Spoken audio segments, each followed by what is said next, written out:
সুপ্রিয় দর্শক মণ্ডলী, আসসালামু আলাইকুম। আজকে একটি ফলের সাথে আপনাদের পরিচয় করিয়ে দেব। এই ফলটি যদিও সচরাচর দেখা না যায়, তারপরেও এই ফলটি বাংলাদেশের মধ্যে ব্যাপক রয়েছে। এই ফলটি অনেকটা আঙ্গুর ফলের মতো দেখতে। প্রথমত এই গাছটি যখন আমি কিনেছিলাম, তখন আঙ্গুর ফল ভেবেই গাছটি কিনেছিলাম। তবে এক পর্যায়ে জানতে পারি এটা মূলত করম জাম। এই জামটি খেতে অনেকটি সুস্বাদু, তবে টক একটু বেশি। এই জামের বিচিগুলো তিতে হয়, সেজন্যে এই জামগুলো অনেকেই পছন্দ করে না।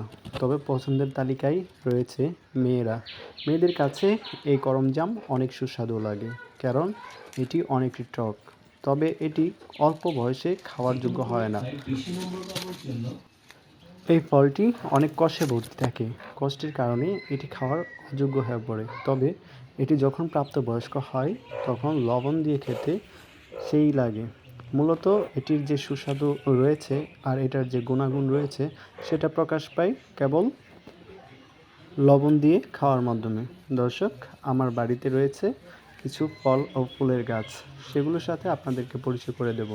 এখন দেখতে পাচ্ছেন একটি কমলা লেবুর গাছ। এটি গাছটি অনেকটা ছোট, তবে এটাতে কমলা লেবু এসেছে। দর্শক, এটা যখন কিনেছিলাম আমি, তখন প্রায় 7 থেকে 8টা কমলা লেবু ছিল। এখন যেটা দেখতে পাচ্ছেন এটা হচ্ছে সবেদা ফল, সেটাও আমার বাড়িতেই। ছোট্ট একটা গাছের মধ্যে অনেকগুলো সবেদা ফল এসেছে। আবারও করমচার কাছে আপনাদেরকে নিয়ে আসলাম, কারণ ফলটা দেখতে কতটা সৌন্দর্য প্রকাশ করে সেটা আপনাদেরকে দেখাচ্ছি। দর্শক, এটি মূলত এক সিজনে একবার আসে। এই ফলটি খেতে অনেকটা সুস্বাদু এবং খাওয়ার চেয়ে দেখাতে অনেক ইন্টারেস্টিং লাগে।